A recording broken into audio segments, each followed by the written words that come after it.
Hello students, आज हम लोग हमारा जो चैप्टर चल रहा है रिसोर्स एंड डेवलपमेंट, उसका जो नेक्स्ट टॉपिक है land degradation and conservation measures, इसको आज हम लोग पढ़ेंगे। तो स्टार्ट करते हैं हम लोग।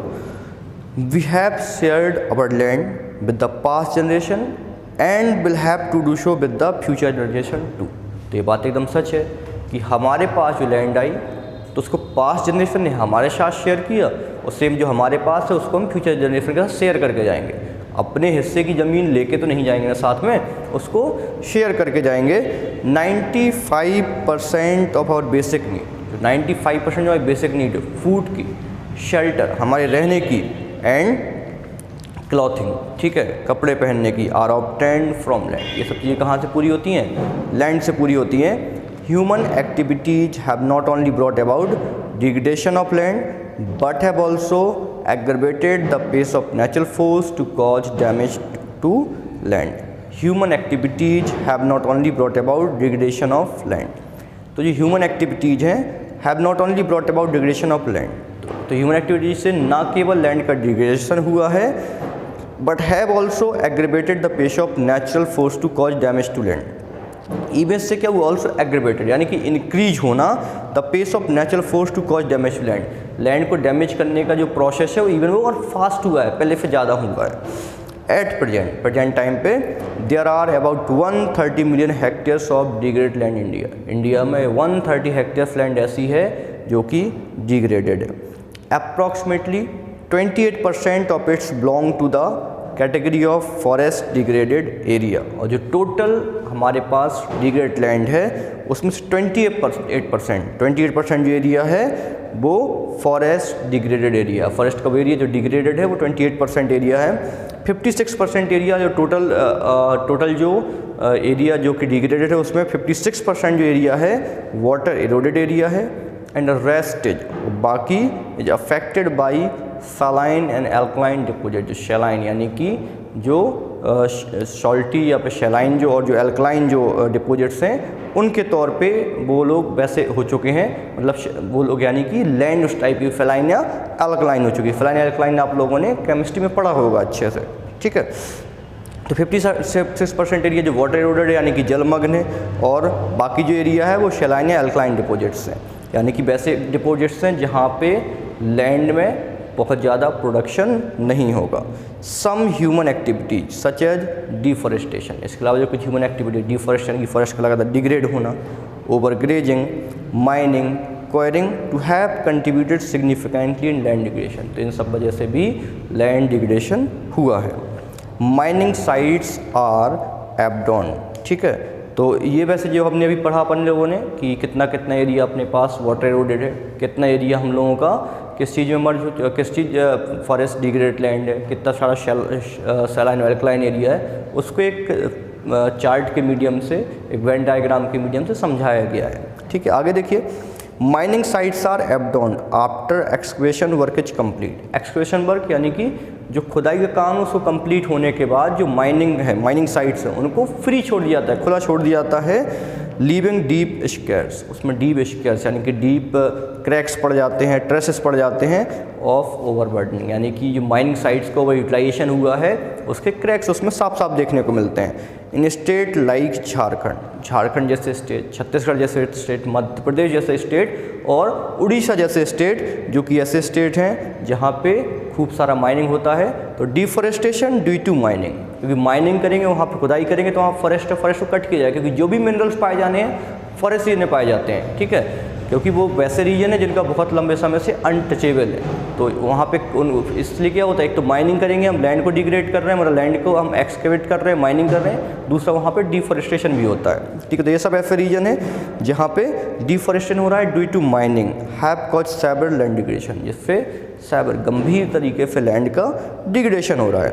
इन स्टेट लाइक कुछ स्टेट जैसे गुजरात, राजस्थान, मध्य प्रदेश, महाराष्ट्र, ओवर ग्रेजिंग, ठीक है। Over grazing is one of the main reason for land degradation. तो इन स्टेट में ओवर ग्रेजिंग यानी कि लैंड हमारे पास कम है और यहाँ पे कैटल के फीड करने के लिए कैटल ज़्यादा हैं, इसलिए यहाँ पे ओवर ग्रेजिंग की वजह से लैंड डिग्रेडेशन की समस्या आ रही है। In the states of Punjab, Haryana, western Uttar Pradesh, over irrigation is responsible for land degradation due to water lagging, ठीक है। वाटर यानी कि वाटर भर जाना, lead to increase in salinity, जब वाटर भरा रहेगा, वाटर लॉगिंग हो जाएगा तो इससे क्या होगा, इससे लैंड सलाइन और अल्कलाइन होती है, तो ये एक बहुत बड़ा रीजन है लैंड डिग्रेडेशन का। The mineral processing like grinding of limestone, जैसे जो मिनरल्स बनाने होते हैं तो मिनरल प्रोसेसिंग जैसे कि grinding of limestone, for cement industry के लिए अपन लाइमस्टोन की ग्राइंडिंग करते हैं, and calcite and soapstone for ceramic industry, ठीक है। कैरेमिक इंडस्ट्री के लिए अपन लोगों को क्या करना पड़ता है, इसकी भी ग्राइंडिंग करनी पड़ती है, तो generate huge quantity of dust in the atmosphere, इससे एटमॉस्फेयर में काफ़ी सारा डस्ट क्रिएट हो जाता है, काफ़ी सारी धूल हो जाती है। इट रिटार्ड्स मतलब स्लो करना the process of infiltration of water into soil, तो जो इनफिल्ट्रेशन प्रोसेस है वाटर की सॉइल में जाने की जो प्रोसेस को स्लो कर देता है। होता क्या है समझिएगा, जैसे कि यहाँ पर अपने पास क्या है, यहाँ पर अपने वाटर सॉरी ये अपना रीजन, ये अपनी सॉइल है, ठीक है, ये अपना सॉइल रीजन है।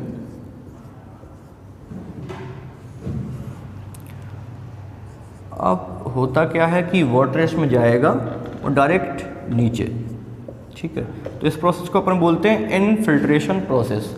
लेकिन अब इस वाले पार्ट में क्या हुआ है, कैल्शियम कंटेंट जमा हो गए हैं, इस वाले पार्ट में कैल्शियम कंटेंट जमा हो गए, तो ये जो प्रोसेस है, जो पानी यहाँ पे आया और नीचे जो पहुँचा वो पहले कंपेरिजन में स्लो जाएगा, ठीक है। तो यानी कि जब तो लैंड उतनी बेटर नहीं बचेगी, लैंड डिग्रेड हो जाएगी, सॉइल इतनी फर्टाइल नहीं बचेगी, तो इसी प्रोसेस को अपन क्या बोलते हैं, इस प्रोसेस को अपन लोग इनफिल्ट्रेशन प्रोसेस बोलते हैं। तो यही उसमें समझाया गया है कि हो क्या, it retards the process of infiltration, जो इनफिल्ट्रेशन का प्रोसेस है वो स्लो हो रहा है of water into soil after settle down on the land, ठीक है, डस्ट जो लैंड पे सेटल हो जाती है, इस वजह से क्या हो रहा है, वो प्रोसेस स्लो हो रही है। In recent year industrial effluents यानी कि industrial waste material as waste have become a major source of land and water pollution many parts of India. India में ये एक मेजर रीजन है जिस वजह से लैंड वाटर पॉल्यूशन हो रहा है, और इंडस्ट्रियल जो वेस्ट मटेरियल है इन ये मेजर सोर्स है लैंड डिग्रेडेशन का, ये मेजर रीजन जिस वजह से लैंड डिग्रेडेशन हो रहा है। There are many ways to solve the problems of land degradation, तो लैंड डिग्रेडेशन हो क्यों रहा है, क्या रीजन है, उसको अपन ने समझा, इनको सॉल्व करने के बहुत सारे तरीके हैं।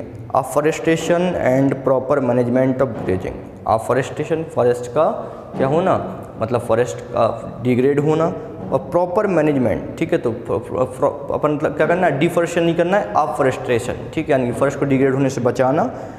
And proper management of grazing, और ग्रेजिंग का प्रॉपर मैनेजमेंट करना, ये ऐसे तरीके हैं कि can help to some extent, कि लैंड डिग्रेड होने में काफ़ी हद तक हेल्प कर सकते हैं। Planting of shelter belts of plants, control on overgrazing, ठीक है, planting of shelter belts of plant, shelter belts of plants क्या होता है कि अपन क्या करना है, अपन लोगों को एक तरीके से प्लांट्स को रो में लगाना, ठीक है, तो प्लांट्स अगर हम शेल्टर बेल्ट लगाएंगे प्लांट्स की। कंट्रोल ऑन ओवरग्रेजिंग पे कंट्रोल करेंगे। Stabilization of sand dunes by growing thorny bushes, ठीक है, जो सैंड ड्यून्स यानी कि रेतीली जो मिट्टी है उनमें सैंड ड्यून्स यानी कटीली झाड़ियाँ लगाएंगे, तो क्या होगा, are some of the method to check land degradation, तो ये तरीके हैं जिस लैंड डिग्रेडेशन को चेक करेंगे, लैंड डिग्रेडेशन को अपन लोग कम कर सकते हैं।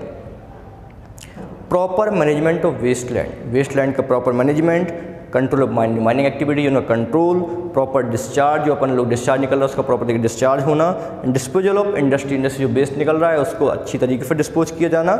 एंड वेस्ट आफ्टर ट्रीटमेंट, और मतलब जो डिस्पोजेबल मटेरियल है उनको डिस्पोज कैसे करना है, ट्रीटमेंट करने के बाद में, तो can reduce land and water degradation in industrial and सब अर्बन एरिया, तो इस वजह से इंडस्ट्रियल और सब अर्बन एरिया में काफ़ी हद तक पॉल्यूशन और लैंड डिग्रेडेशन को हम लोग कंट्रोल कर सकते हैं। तो लास्ट वाले पैराग्राफ में हम लोगों ने कुछ चीज़ जानी कि जैसे अफॉरेस्टेशन एक तरीका है, ठीक है, जो वेस्ट इंडस्ट्रियल वेस्ट निकल रहा है उसका प्रॉपर मैनेजमेंट, जो डिस्पोजल मटेरियल उसका प्रॉपर मैनेजमेंट, ग्रेजिंग पे कंट्रोल करना, ये सब तरीके ऐसे हैं। सैंडी ड्यून्स लगाना, ठीक है, सैंडी ड्यून्स में थ्रोनी बुशेस लगाना, और मतलब स्टेबलाइजेशन ऑफ शेल्टर बेल्ट्स, तो ये सब ऐसे तरीके हैं जिससे हम लैंड डिग्रेडेशन को कंट्रोल कर सकते हैं। हमारा जो नेक्स्ट लेक्चर रहेगा वो सॉइल के रिगार्डिंग रहेगा कि कितने टाइप की सॉइल हैं और हर एक सॉइल का क्या तरीका है उनके इमर्ज होने का, इसको हम लोग नेक्स्ट लेक्चर में जानेंगे।